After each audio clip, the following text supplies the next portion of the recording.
Can you guys hear us okay? Happy Friday. I'm glad to have all of you guys here with us tonight. I'm going to give you guys a second to give me a 5x5 in the chat before I get going, because I know we have that little bit of delay. Oh, awesome. Thank you, Apartment Prepper. Thank you, Sassy Gal Prepping. So as you guys can tell by the title, we're going to be discussing preparing for natural disasters tonight. And I have not only two very special guests joining us, I consider them two of my good friends, Vancity Prepper and Lee with Cold War Prepper. And I'm going to have them introduce themselves in just a minute. But first, I want to take a moment to greet some of you and then go over just a few housekeeping things before we get started. So I'm going to scroll up here and see if I can catch everybody. I see that we have Nate here. Good to see you, Nate. Good to see you, Cynthia. Thank you for joining us. Hi, Uncle Al. Good to see you. Who else am I missing? Rapture Ready. Hello. And a big thank you to Apartment Prepper and Sassy Gal for modding for me tonight. Who else am I missing? Let's see here. I think I got everybody. If I missed anybody, I am sorry. And I'm sure that we will say hi to you at some point. So just a few little things. I just want to make sure that everybody knows that we can have a different viewpoint and opinion. I just don't want to see any name calling or bullying. We've been doing a really awesome job of that. So as far as that goes, and then the other thing is I'm going to be opening this up for some Q&A towards the end. And I'm going to continue to do that this way. I'm going to continue structuring these that way. So when it's time, just please go ahead and put your questions in all caps so that I can see them. And with all of that said, Vancity Prepper, would you please take a moment to introduce yourself and your channel, please? Oh, absolutely. Thank you so much for having me. You guys are two of my favorite channels, so I'm so happy to be here.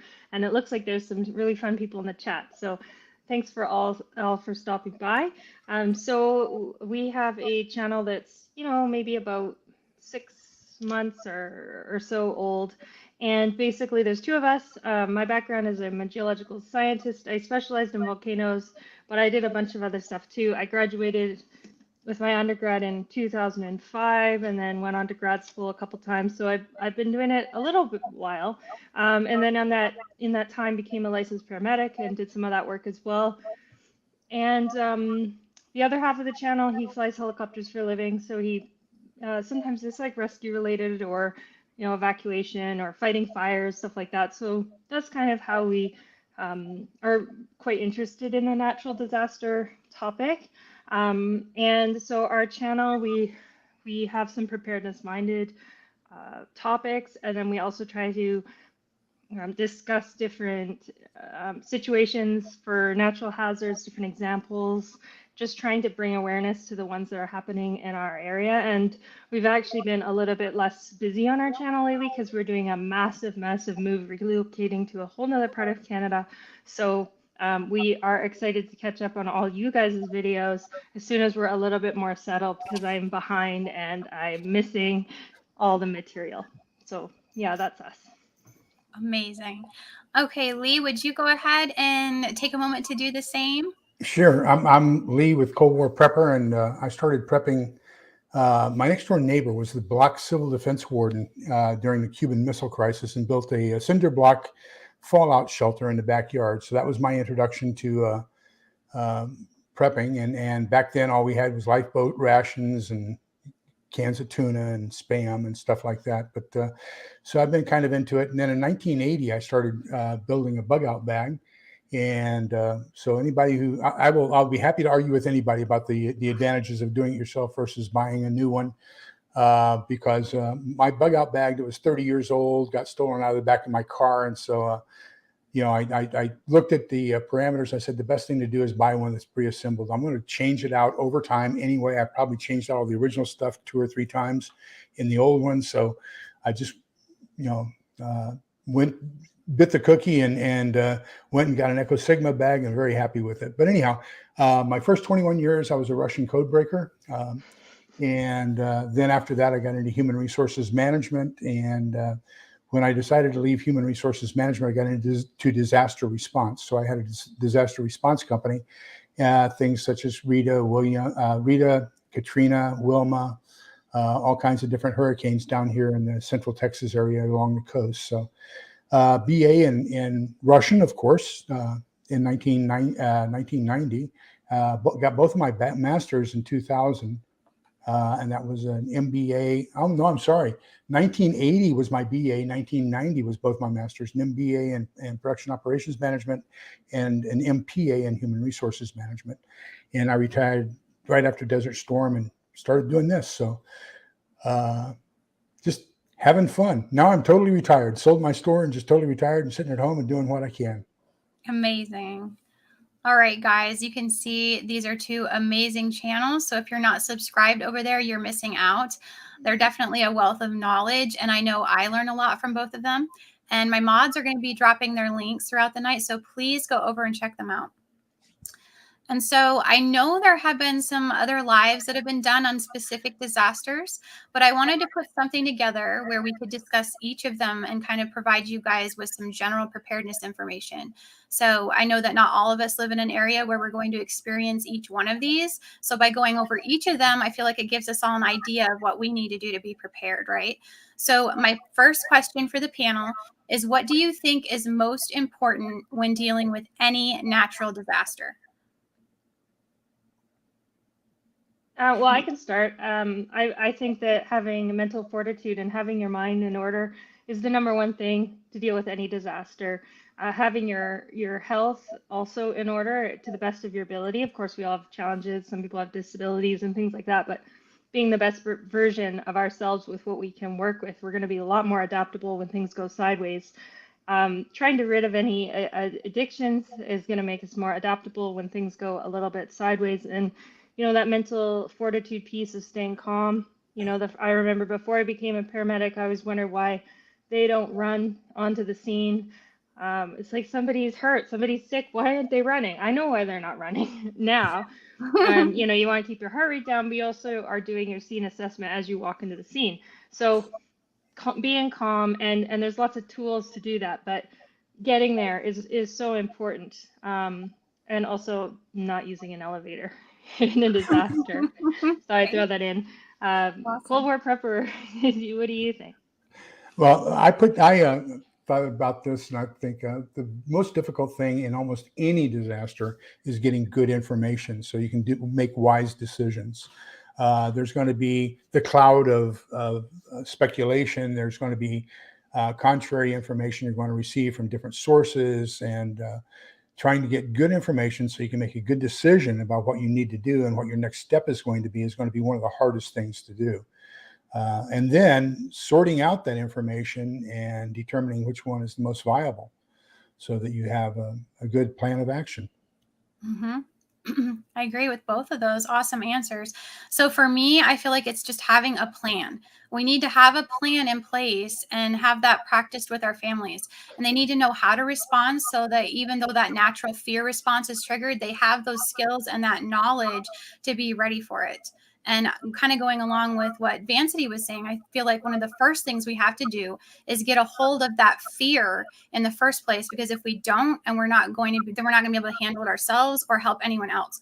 So take the time to think this through now and start practicing how to respond. And whether that's counting backwards to 10, taking slow, steady breaths, or even quoting a scripture or saying a prayer, we need to have some way of handling that immediate stress so that we can act accordingly. So that's just kind of what I thought. And then my other question for you guys is, do you think there's anything that we should do or have prepared that applies to the majority of these natural disasters? I'll let Vancity go first. Oh, okay. Well, I wanted to echo what Prepping by Faith was saying about having a plan, having everything. I have a document in my house and everything is laid out and there's different pages. You could just switch, go to what page, because if your brain, if you start worrying, you have a manual, like make a manual for your house and have a shelter in place plan, but also have a bug out plan. And you see lots of videos, lots of discussion about, I'm going to bug in, I'm going to bug out. It really depends. I mean, some people, if they're, limited mobility, they're not going to be, walking out the door and going and bugging out. Like everybody, of course, there's different situations, but if you're physically able, having a plan if you're staying and a plan if you're going, and then you make that decision. And you know, a more specific one that we all have to think about is our water.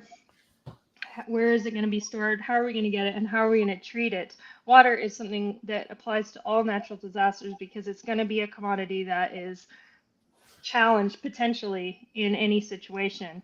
And also having an out of contact central check-in person, because if there's issues with communications, it's nice, you know, if you've got different family spread out and everybody calls that one person, it's a lot easier because then everybody doesn't have to be phoning each other. There's one central communication hub. Have that person determined ahead of time. Everybody knows that number, everybody knows the plan, and you can just call in and get an update to that one number, but preferably in a whole different region. So if there's anything affected in the communications, you know, it's outside of that area. Also thinking about your health concerns, your health considerations, and expecting that nobody's coming. Nobody's coming for a long time. If they come, great, but just assuming they're not. So do you have enough medication? What can you do now to get on top of some of those little medical concerns? And those things are pretty applicable to all natural disasters. I agree. Well, I think one of the things you probably need to do is you got to make that decision whether you want to stay or whether you're going to go, and that is dependent upon what type of a natural disaster it is. If you're in Houston and there's a hurricane coming, you're probably going to vacate. If you're here in Austin and there's a hurricane coming, we're just going to get flooded. That's the simple life of it. So I think step number one is having a go bag, and I'll give you the address for that, or we'll send it out. But during my military service in U.S. Army Europe, we had what they called NEO, which was non-combatant evacuation operations. And so it's a very simple little plan. And I printed it out and left it in the printer. But it's a very simple little plan. Your precious documents, your passport, money, food. It's just a very simple go bag, and just so you can get out of the area and stay safe. So I think that's going to be one essential part, and that leaves that option so that you can leave if you have to, open for you. But I also agree, water and food, and then have a plan already communicated to your loved ones on how they can get a hold of you, how you're going to get a hold of them, because everybody's going to be worried and everybody's going to be trying to communicate back and forth. So have a pre-planned way that you're going to let people know you're safe and where you are. And then if you don't call, that's when they get upset. Mm-hmm. I agree with both of those. Yeah, definitely have a plan. So that was one of the things that we had discussed. And then, for me, I guess I said water, food, your light sources, a NOAA radio, your medications, and some sort of a medical kit. I feel like all of those are going to apply across the board to all of these natural disasters. So that's kind of what I had thought. Do you think there are any misconceptions or things that we've been taught that may be incorrect when dealing with certain natural disasters? Go ahead, Chloe or Prepper. Well, number one, the government's not your friend, and you can't count on them to be there for you. Mm-hmm. Number two, friends can turn against you on a dime in a bad situation. The very first disaster that I responded to, I served people of the community who were suffering from the disaster, and I got stole blind. I mean, they would steal stuff like you would not believe. Then after that, I started feeding and taking care of the disaster response catastrophic adjusters is what they call them, cat adjusters. And we created a camp, and I fed them, and I didn't have the same problem with stealing or theft or anything else.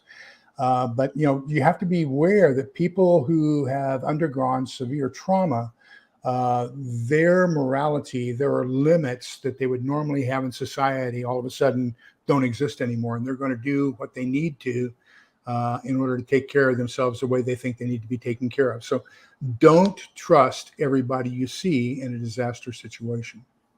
Excellent point. What do you think, Vancity? I think that the notion that your gear will get you through, or your skills will get you through, your gear helps.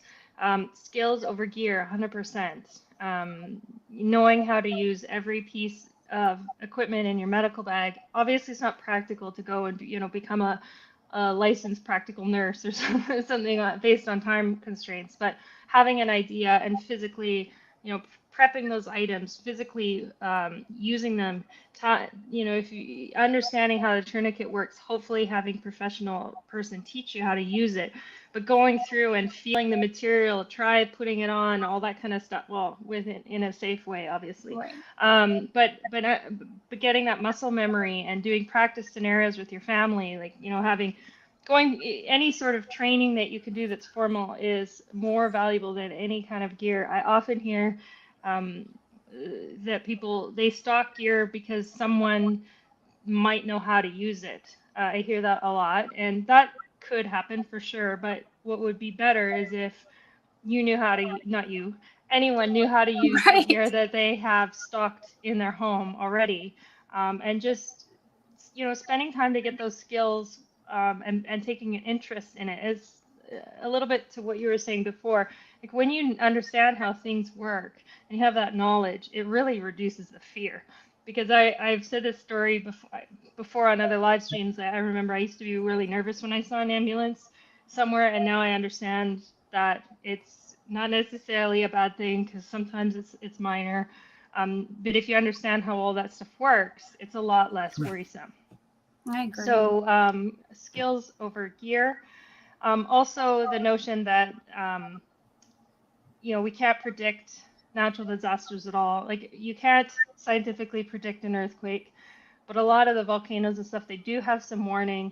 We can use past events to inform us of what may happen, and that we can use that information to guide us and give us our understanding. Like I'm understanding the difference between a seasonal flood versus a 100-year flood and all that stuff. If we listen to the scientists a little bit, there's often information that we can get that a lot of it is good information. So I would say a misconception is, don't trust the scientists, they're all bad. Right. No, they're not necessarily. When it comes to stuff like this, there's a lot of good information out there and it's very accessible. So love that. Perfect answers. So for me, like, I guess my answers are more basic than you guys's. But I was thinking about different things that I have been taught as far as certain disasters. And one of the things that I remember concerning earthquakes growing up is that I always heard that you were supposed to stand inside of a doorway. And they said that was because it was more structurally sound or something, but I guess that isn't true. And so what we're actually supposed to do now, right, is to drop low, get under something for cover, and then hold on is what they're teaching us to do now, right? Is that correct, Vancy? Mm-hmm. And they say not to run for a doorway or an exit if you're inside. And I feel like that's really important information that maybe people don't know, because I know from, experience as a child that I was taught this other way. And then the other thing with tornadoes is I remember hearing for a long time that if you were going under a highway or over an overpass or bridge, to hide underneath that overpass or bridge. And apparently that's also incorrect. You need to find a low, flat location. So something like a ditch would be a much better place to shelter. So those are two of the things that I kind of thought of. So out of these natural disasters, which ones are you guys most concerned with in your areas? And kind of what have you done to prepare and just, general preparedness? Oh, no, that was the clock. Sorry. You want to go ahead, Lee? Well, we kind of catch everything. So we were at the tail end of the 1997 Gerald tornado, which was an F5, slow moving. It was one of the widest ones other than the Oklahoma City tornado. And it actually tore the asphalt off of the roads and flayed cattle, took their skin off of them and everything else. It was terrible. And it split into three just a couple miles north of us, and one of them went down our back road. One of them went over to a different town, and then the third one, I was working at Dell at the time, in HR at Dell, and as it was coming down, they told us to go into the basement, but the basement was 3 walls glass, and I said, no, I'm not going to stay in a room that is 3 walls glass. So, so we have tornadoes here. Of course, we get all the hurricanes that you get from Houston. They make their way up here. All the ones from Corpus Christi make their way up here. So we get we get the wind. Usually if it's a F3 or greater, as it hits the coast, it'll be down into a tropical storm by the time it gets here. So we get heavy winds, we get a lot of rain, we get flooding from the rain. Then, of course, you know about Snowmageddon we had here last February, where for 10 days we had ice in just unbelievable 100-year, 200-year ice storm, 9 degrees outside. It was crazy. And then, of course, we also are prone to a lot of wildfires. And this is a very dry area. Central Texas is semi-arid. So, and we have a lot of cedar trees that once they catch fire, they take them forever to burn out. So, we get almost everything here. I can't imagine. And I'm a mile off the Balcones Fault, and thank God it's a minor fault there's no expectancy of a eruption here in the near future. But we have the possibility of earthquake here too. Awesome. Yeah. What do you think, Vancity? What are you preparing Come here, for? Well, where we were before, earthquake, massive, super earthquake, subduction zone earthquake on the west coast of Canada, was the worry that statistically it could happen in our lifetime fairly easily, but of course one never knows. I definitely didn't worry about it enough to not live there or anything like that. But I was always aware, just making sure I had the supplies, and I was always scanning my surroundings for, in the city, downtown, I'd just always be looking for escape routes or somewhere to hide or something like that, without being just as a background thing, just because scene survey is part of how I operate. So I was just always looking around for that. And then where we were before, we were on a waterway. We had a waterway on the property. Sometimes it was in a video or something. And that did flood pretty significantly when we were there. And then we also lived in a forest, so forest fires. Anyone who's familiar with British Columbia, this province was on fire last year. I mean, it's a very fire prone, very forested place. And so that's a big concern. So I was always mostly thinking about escape routes, what mask could I put on if I had to drive out of the area, all that kind of stuff. And then the other half of our channel fights those fires. So I was always hearing stories and seeing video and stuff like that. It's very top of mind for us. And then now where we're straight north. So cold is going to be a big issue. In the winter, there's not a lot of daylight, and freezing, blizzards, and drought as well, and fires. But they're a smaller order than the earthquake, and there's no volcano hazards around where we are. So those are the types that I've been thinking about. One positive in there, right? Yeah. How about you? So for me here in Colorado, I think that we're most concerned with just wildfires and blizzards. So we've kind of established a plan as a family as to what we would prioritize if we had to flee our home in a wildfire. And then when it comes to a blizzard, it would just be that shelter in place scenario. So, having your water, your food, your cooking sources, your alternate sources of heat established, and then your light, power, and sanitation. So that's kind of what we've figured out there. And we talk a lot about what to do when dealing with a natural disaster where we would be forced to shelter in place, right? But other disasters like an approaching wildfire, how would you guys handle something like a wildfire? Well, I'd just like to mention, I don't know if you guys saw the video that Thorhaven Farm had out recently. There was a fire near their property and they went through that and the thought process, and it was just as a mention that was a good one to check out a video. Right. Luckily they were okay. Culver Prepper, what do you think? Well, we're pretty lucky here. Most of the grass fires and everything else, wildfires, are going to be outside of the suburban area. So that hasn't bothered us that much. Now, I've had a lot of friends that it's affected. My sister's more or less out in a rural area and has a lot of grass and stuff around her. So what we did was we cleaned a lot of the area. There aren't any trees, so to speak, for about 50 feet outside of her place, and make sure that there's no brush that can catch fire. And Although with the winds, the fires have a way of creating their own vortices, and which is creates an oven effect, if you will.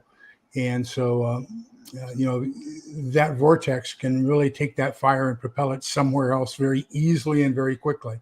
Right. So all I can say is, prepare your home for a fire and fire protection. I'm kind of weird. We have a fire extinguisher. I'm scared to death of fire. So we have a fire extinguisher in every room in the house. And I have a fire extinguisher, a 2-pound fire extinguisher within reach when I'm in bed at night, when I'm sleeping. So. Mm-hmm. That's a great idea. I like that. Maybe I should consider that as well. Mm-hmm.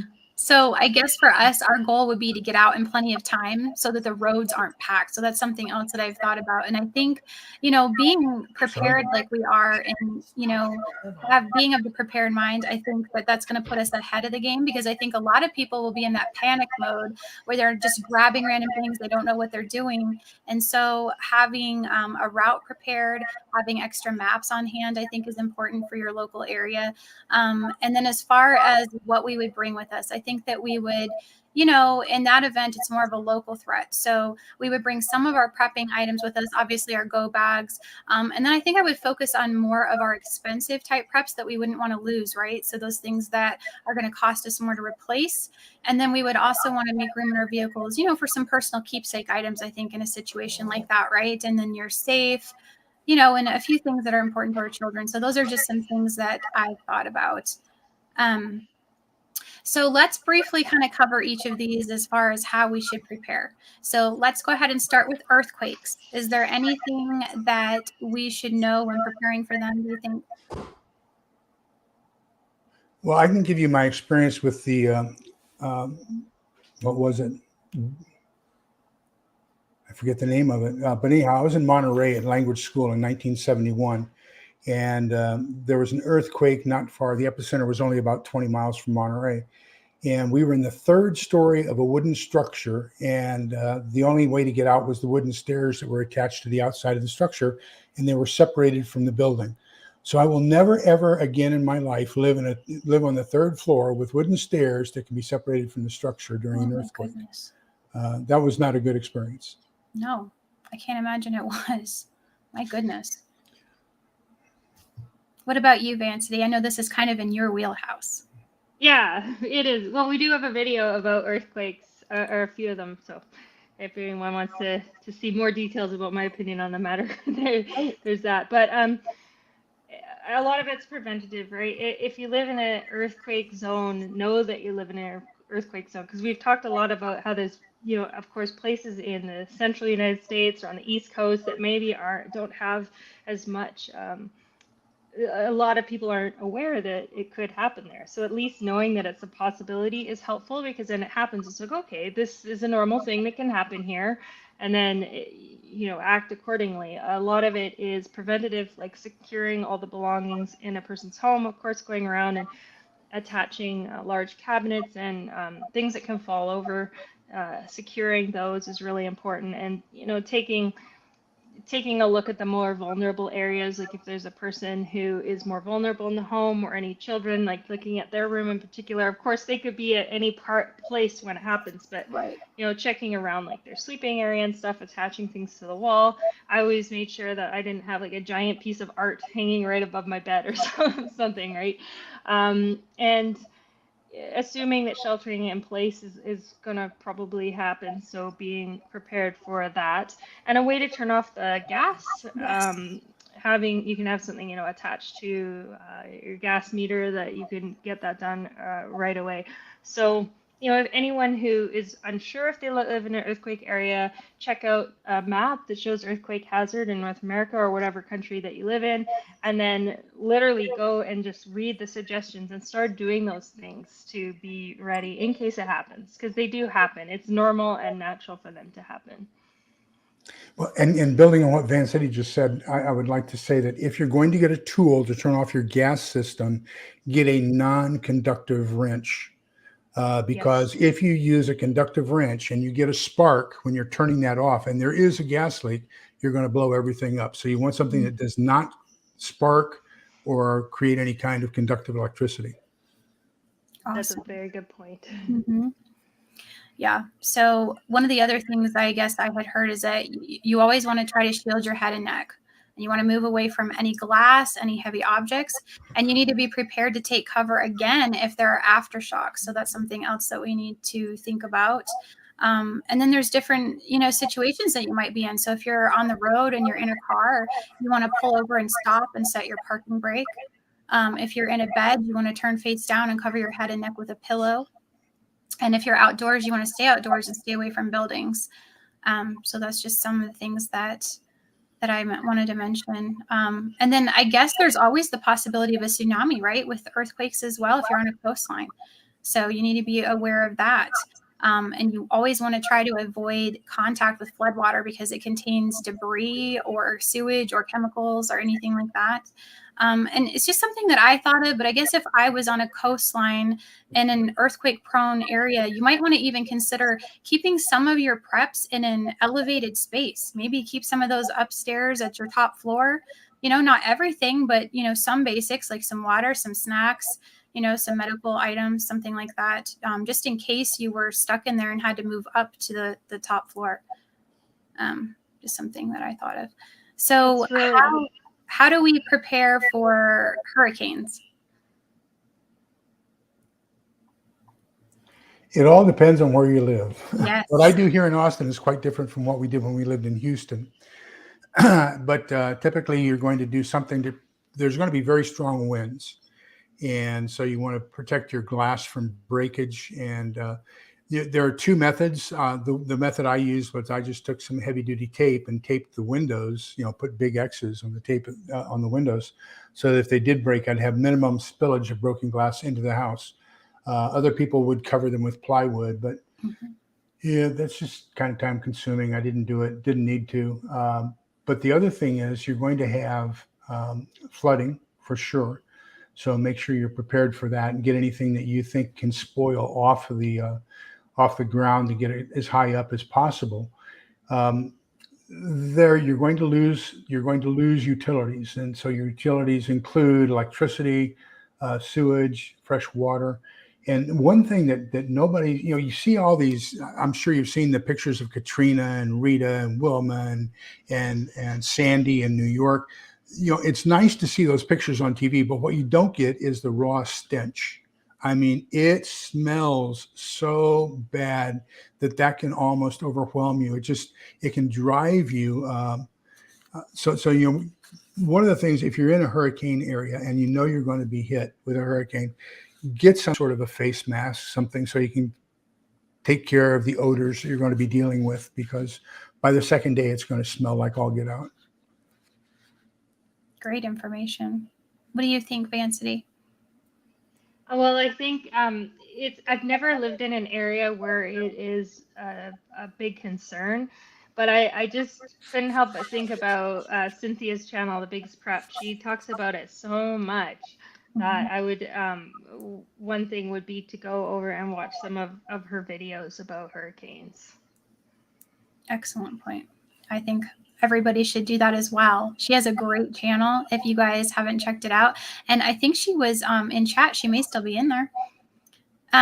So for me, again, always start with a plan. You want to know how you're going to receive those emergency alert warnings. What is your shelter plan? What is your evacuation route? Do you have your family household communication plan? And do you need to make any updates to those emergency preparedness kits? And so, having things like your go bags already. And another thing is just having a way to secure those important documents that you need to keep stored, So whether it's you keeping it in a fire safe, something like that, your social security cards, your birth certificates, your medical records, your insurance documents, you want to be able to retrieve all of those sorts of things. And I feel like in that situation, you're going to have to make a call. Are you going to leave or are you going to shelter in place? And it's going to be different depending on which area you're in, right? So if you decide to stay, you're going to want to have things like your water, your food, your light, your NOAA radio, alternate cooking sources, power backups, and sanitation are all going to be important. I think one of the things that we do notice a lot is that these take place in warmer areas, right? So having that unbearable heat. So having some sort of way to generate some air circulation, even if it's just running some fans off of a generator, I think would be beneficial. And then having a way to cycle your refrigerator and freezers if you're going to want to keep any of that at all. And as far as sanitation goes, you're going to want to have some sort of an emergency toilet. So be prepared for that. One of the easiest things to do is just, line a bucket with thick contractor bags, place a toilet seat on it. And then we keep a lot of kitty litter on hand. I don't have cats, but I keep it for that situation so that you can clump the urine and minimize the smells. So that's just something that I would encourage people to do. One thing I should have mentioned was during Rita, we had 4 lanes each direction of an interstate for an evacuation route getting out of Houston. And they used all 8 lanes to get people out, but it was still clogged because people ran out of gas. Oh, my goodness. If you would, never let your gas tank in your car get below half tank.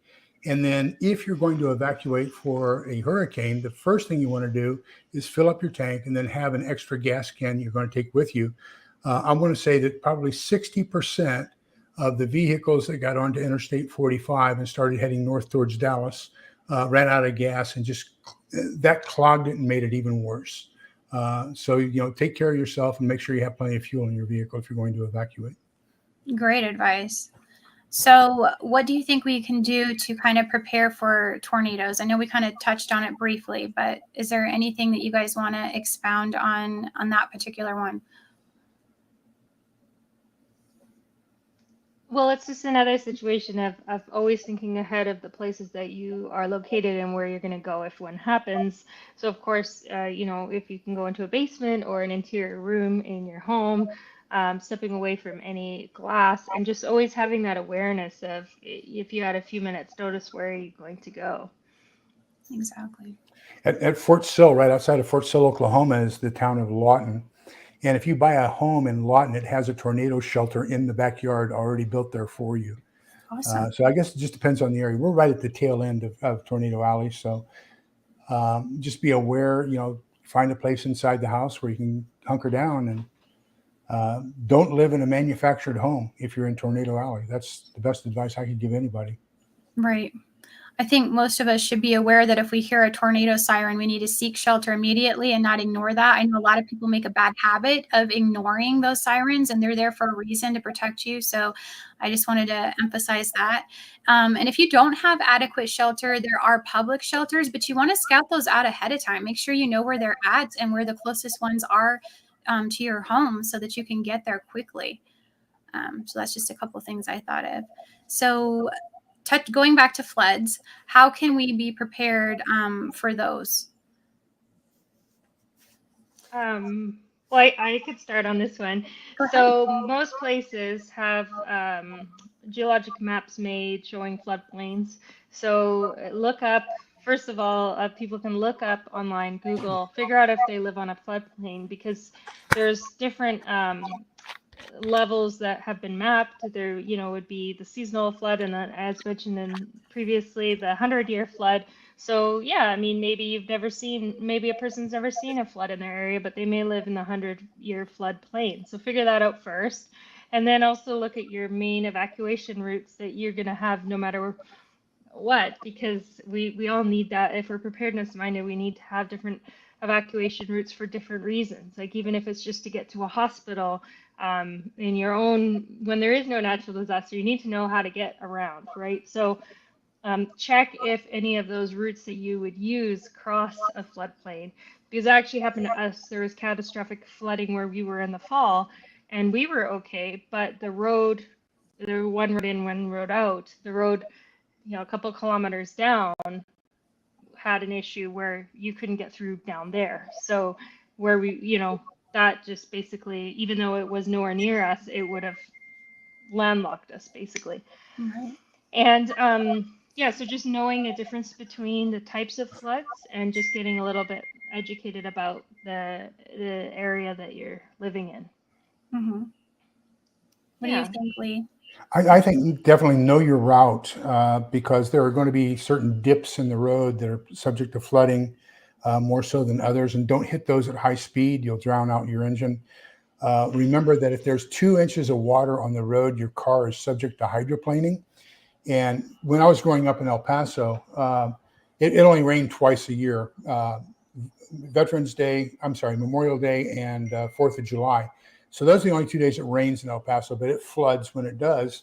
And your car would hydroplane. And I remember people who weren't really familiar with the road would end up in the drainage ditch that was in the middle of the road, almost upside down cars. So know where you're going. Be aware that your car can hydroplane. Be aware of the fact that it's going to shift your car. So I would say leave early if possible. And once it gets to where there's 2 to 3 inches of water on the street, just stay in place because there's a chance of you being washed away. Exactly. I agree with that completely. So one of the other things I wanted to mention is if you live in an area that's prone to flooding, you want to make sure that you actually have flood insurance on your homeowner's policy, because sometimes that isn't on there. And if you were to lose your home and not have that, that would be devastating. And I didn't know this, but I guess floods are actually the most common natural disaster in the United States. So I didn't know that. Yeah, that was interesting to find out. I do know that they say that you don't want to walk, swim, or drive through floodwaters. They say turn around, don't drown. So I guess just 6 inches of moving water can knock you down, and 1 foot of moving water can sweep your entire vehicle away. So just stay away from, bridges moving over fast moving water, and don't attempt to drive through anything like that because it's very dangerous. So those are just some things that I wanted to share with you guys. So what should we do to be prepared for blizzards? Well, this is my great failure. So I'll share that with you. Here I am, super prepper. I had a 5 kW gasoline generator, and I had a 5 kW solar generator, and I had a solar system. I found out, however, during Snowmageddon here in Austin, that if your panels are covered in ice and there is no sunshine because it's covered by bad weather clouds, you don't produce electricity. And if you don't have a battery backup, then when you lose your power, and if you have solar and you don't have a battery backup, then you don't have power. You don't even have it from your own solar system. So I went out in the backyard at 7 degrees and decided to start up the gas generator.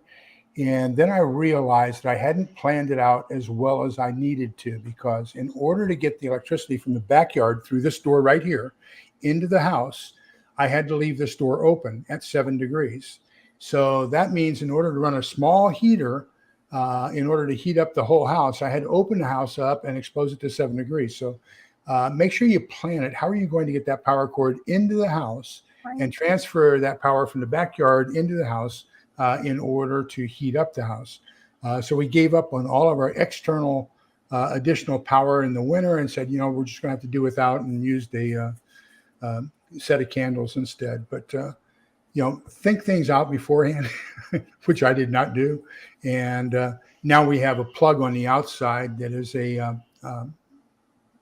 it's a male plug on the outside. So you plug the female end of an extension cord into it. And then on the inside, it has the female portion of that plug. So you can plug the male cord from whatever you want to power into it. So now we have that built in. It was cut into the brick, and we have a way of getting the power cord connected to the house and into the house. Great idea. What do you think, Vancity? Well, I think that in blizzards, we're probably going to have to expect to shelter in place, because of course driving in that or hiking in that isn't necessarily the best option. But a big thing, I believe, is to expect that medical assistance or any assistance isn't coming, especially medical assistance, because if the visibility is low, of course, helicopters aren't going to be flying. Aircraft is going to have more challenges. So, if trying to take it easy in what sort of adventures you get on in that weather, because if you do end up hurting yourself or something, you're on your own. Yeah, aircraft freeze to death, essentially, right? Yeah, because especially, in a lot of parts of Canada, you rely on air transport if something happens to you, and that's just not going to happen. They're just not going to be flying. So, right. Just keeping that in mind and being ready, having what we need ahead of time. And then, of course, all the stuff that Lee said about having plans for your heat, etc. Right. So this is one, I guess, that I feel like is something that we kind of experience on a regular basis here in Colorado as well. And I've lived in other areas and been through ice storms and those wonderful things as well up in Maine. And then I remember one as a child in Oklahoma, and that one was really intense. So I would say that we need to be prepared for winter weather, not only at home, but at work and in your car. So you want to have your emergency supply kit for your car, you know, including your jumper cables, sand, a flashlight, your warm clothes, your water, non-perishable snacks. Going back to that, keeping a full tank of gas. But one of the things that we've done also is my husband has emergency items inside of his vehicle, but he also keeps some things stashed at work in case he were to get stranded there. So he has several days worth of bottled water inside of a spare cabinet he has there. He has some Mountain House meals to last him for a few days, and then an Esbit pocket stove stashed away, and there was some fuel. So I think that's something that you guys might want to consider, is just keeping some extra supplies at work as well in case you can't make it home. And then other things you want to consider, if you do have a natural gas fireplace like we do, even if you lose power, you can still go ahead and manually turn that thing back on with some batteries. So that's something that you want to think about. Same thing with a gas cooktop. You can go ahead and light that as long as gas is still flowing. As far as additional sources of heat, you want to have lots and lots of different layers. So hats, gloves, wool socks, thick blankets, heavy coats.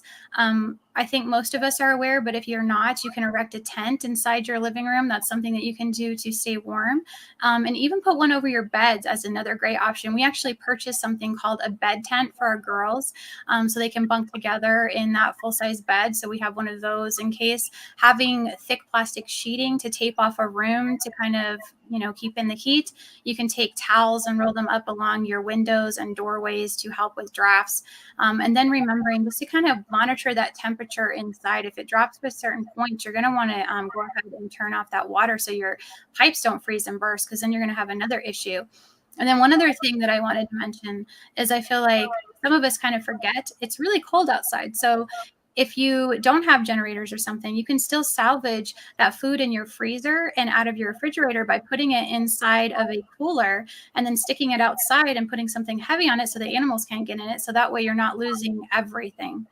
So, are there any other natural disasters that you guys wanted to briefly mention or touch on that I didn't bring up? Not in particular, but there is one thing you brought up that I thought was just so brilliant. I just have to go back to it again. You mentioned the if there's an earthquake, there might be more. That's obviously exactly right. And the thing that we've all learned in the largest earthquake ever recorded in Chile in 1960 was that the big earthquake was actually a couple earthquakes later. So there were foreshocks. So we always hear about aftershocks, but foreshocks, you know, they can come first and then the big one comes. So what happened, was a whole bunch of people had these foreshocks and then they all went outside and then the big earthquake came. So if you feel something, just the awareness that that may not be the biggest one, and that just can allow for some time for a quick bit more preparation, not to be worried, but more like, okay, what can I do now in case it happens to get bigger? What would the time frame on that be between the first foreshock and the major? I believe it was hours. And so all of it went over days, and then there was still some activity that happened over months, but it was, I believe it happened in the afternoon. So the big one, so people went outside because they were all awake. Okay. Oh my goodness. Yeah. That's really great information. Thank you for bringing that up. Did you want to mention any others, Lee, that we didn't talk about? Well, the only thing that would be heat. You know, be cautious of heat. We get up to 115 degrees here sometimes with 90% humidity. So heat can be almost as devastating as cold if you're not prepared for it. And so make sure you and right now we're under water restrictions, and we also have rolling brownouts here in Central Texas. So make sure you have a plan on how you're going to stay inside, stay cool, and not be subject to hyperthermia or heat exhaustion, heat stroke. What are kind of some of the things that you've done, Lee, to kind of prepare for that you might want to bring up? I don't know if everybody knows exactly what to do, so maybe just sharing a few little things might be helpful. Well, number one, wear loose clothing. You want your body to evaporate. The sweat from your body as it evaporates is a natural cooling effect. But remember that as you're evaporating that sweat away from your body, you're depleting your body of fluids. So you've got to make sure you maintain your body with fluids. The Native Americans told us not to drink cold water in hot seasons. So drink normal room temperature water, and that's not going to have any kind of an effect on your body, throwing it into shock as you do ice water. You've got 40-degree water going into your body and it's 115 degrees outside. That can be kind of cause a shock. So use room temperature water. Make sure you stay well hydrated. Get in shade. Have some air movement. Loose clothing, and take care of yourself. Great advice. So, are there any great resources that you guys would recommend for natural disaster preparedness? Well, I think that, of course, every area is prone to some sort of natural hazard of some type, whether it's a geological one, like an earthquake, or a climate-related one. Learning is just so important in this case. So if uncertain, Googling the geography of the area that a person lives, even Wikipedia has a geography section, and then take a look at examples of past disasters, because scientifically speaking, they're likely to happen again. And so learning is just helpful to guide. Of course, we prepare for everything, but guide ourselves to be a little bit more specific in what we might need to have based on those types of natural hazards. Excellent. What do you think, Lee? I think you had several that you wanted to share with us, right? I would strongly recommend that everybody go to FEMA.gov, FEMA.gov. They have some outstanding training. They have training on nuclear fallout, nuclear radiation. They have first aid training, all kinds of different training. If there is a CERT, C-E-R-T, that's Community Emergency Response Team, in your local area, join and get all the training you can get. The absolute best first aid training I ever had was through CERT, and it was called Stop the Bleed. And they had a mannequin where we had to reach in and feel the artery that was broken, the pulsing of it, and pack it and stop the bleeding. And just absolutely fantastic training in CERT. There's also ready.gov. I would recommend that you go there and check out the resources they have there. The Church of Jesus Christ of Latter-day Saints has been doing preparedness forever. And so they have a 400-page document on how to plan food, how to do all kinds of different things to take care of your family in an emergency situation. And so just go to LDS Preparedness Manual and do a search on that. And there are several different places you can download that. One of them is Avow. And that's a group. That's where I get a lot of my intelligence for what's going on overseas. I would strongly recommend. Right now they got free membership. So join TACDA.org. And that's the American Civil Defense Association. Fantastic organization. They put out 2 magazines a year. So, this one is civil unrest. We've got domestic terrorism. We've got what we do in case of an EMP and concrete shelter protection and fallout shelter protection. So they put out fantastic things. Now, the magazine doesn't come with the free subscription. You have to add on to that. But it's a fantastic organization. I recommend that. Take advantage of their free membership. So that's TACDA, TACDA.org. Then if you're going to do a go bag, what I would recommend you do is take a look at NEO go bag. NEO is the non-combatant evacuation operation. And the DOD has a Hawaii site that gives you everything you need for your go bag. My experience, I worked on my go bag, like I told you, for almost 30 years, and it got stolen out of the back of my truck. And so in the back of my car. And so what I wanted was something to replace it. And so, there's this triangle, and it says cheap, fast, good. And you can only have 2 of those at the same time. And so when it was stolen out of my car, I felt naked. And I went to a company called Echo Sigma and bought their Get Home bag. You know what? I spent 30 years replacing everything that was in the bag that I built by myself. I upgraded, threw stuff away, replaced it, changed it. I'm going to do the same thing with the Echo Sigma bag, but at least I had a starting point. And so I have it now in my car, and I don't feel naked like I did after that other one was stolen. So I can strongly recommend the Echo Sigma Get Home bag. It's about $300, but don't buy it on Amazon. They jumped the price up by about $200. Go straight to echosigma.com. Awesome. Thank you for that. I do have another idea. Great. For anybody who lives in Western Canada, this is just one example, but for example, the Justice Institute of British Columbia, which is where I went and did stuff at the Paramedic Academy, they were offering the search and rescue course, the first level, online for free. So people could go on and you learn a lot about how the systems work, how emergency response works, and stuff like that.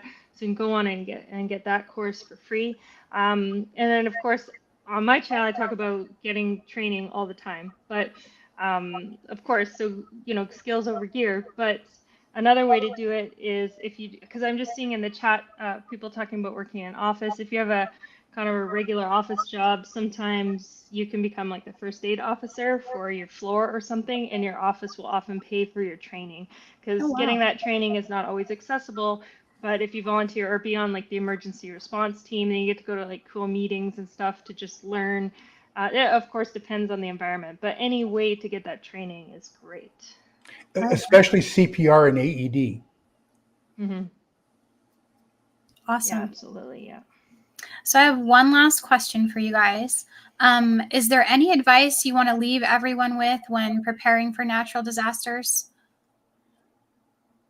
Can I ask Van City a question and Sure. use that as an answer to that?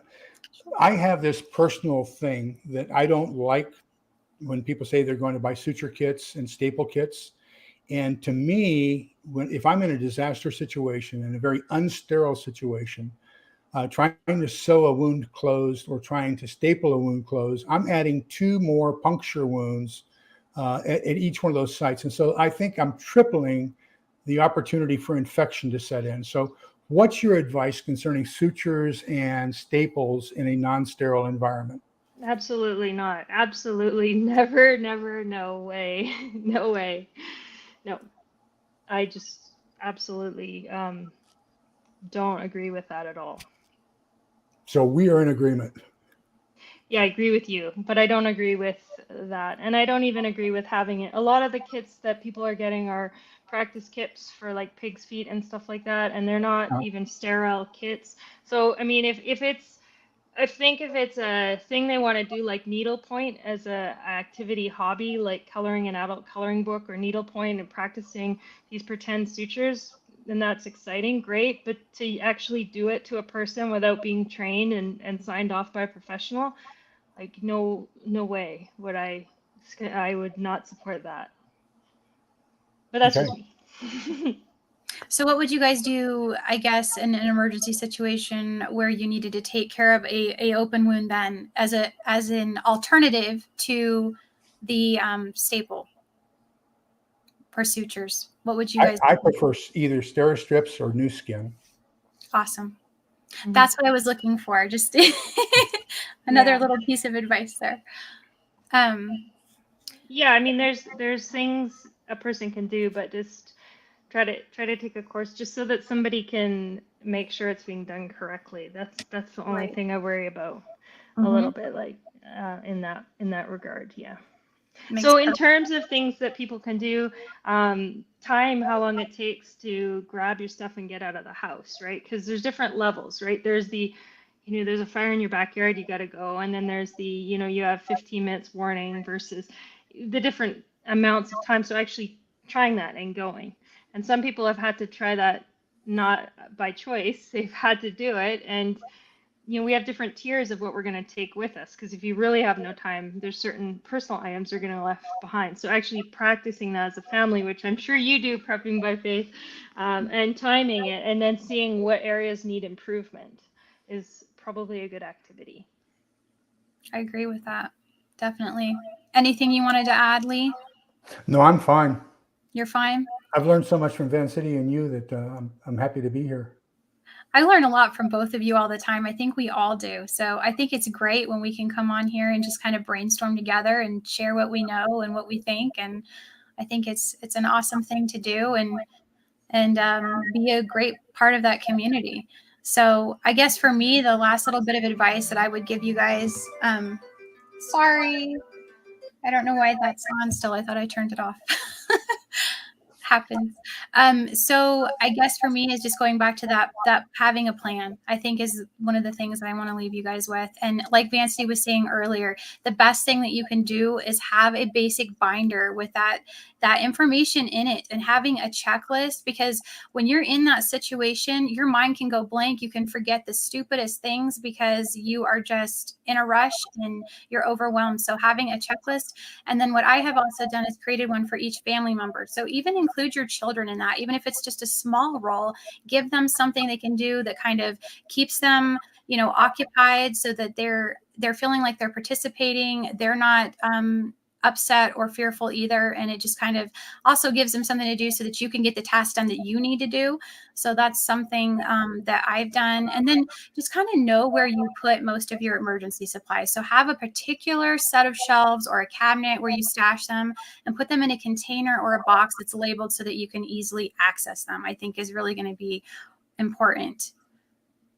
I love that. And one thing I would add, which I'm sure you're already doing, is having an easy way to explain it if you're asking somebody else to grab it for you. Like if you have to get someone else to go into your house and grab it, is it easy to find? And if you have to carry it on foot, ideally we can all carry our stuff, but say you had, multiple bags, having the one that you actually really need flagged with some flagging tape or something. So somebody knows without having to think about it. Okay, go get the bag with the pink tape. Okay, got it.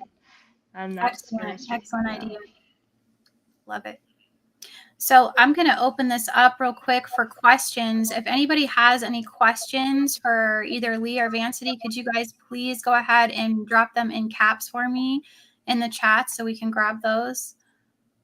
I know it's going to take you guys a few seconds because, as I stated before, we're not all Speedy Gonzalez with typing. So, and we have the delay.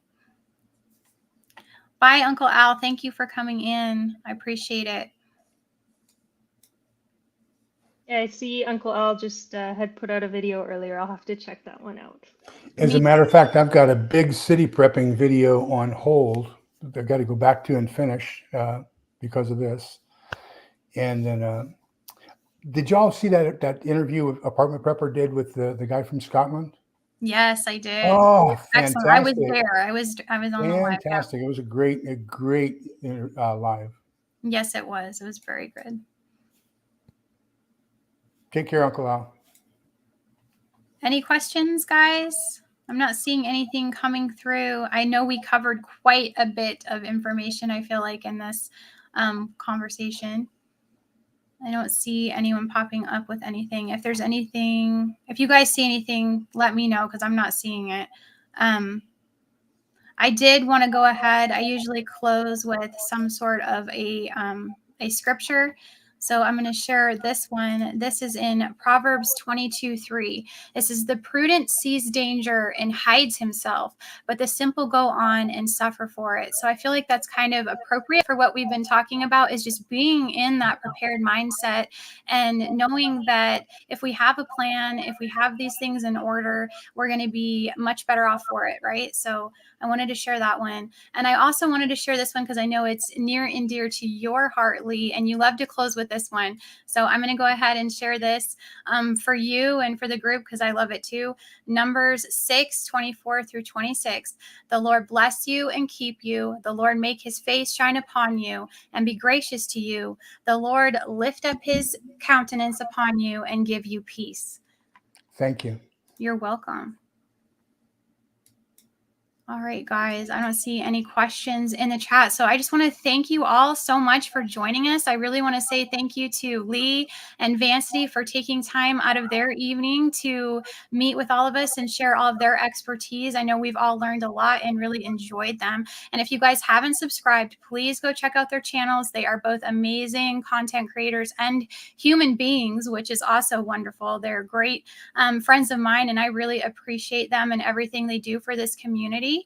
And I just want to tell you guys all to have a wonderful night. Have a great weekend, and happy 4th of July to everyone. Happy Independence Day. So, Thanks. Same deal. bye, everyone. Oh, happy Canada Day, Van Yes, City. happy Canada Day. All those Yeah. wonderful holidays that we've got coming up, right? Everybody enjoy time with your families, and we will see you later. Bye. Bye. Bye-bye. Thanks for having us.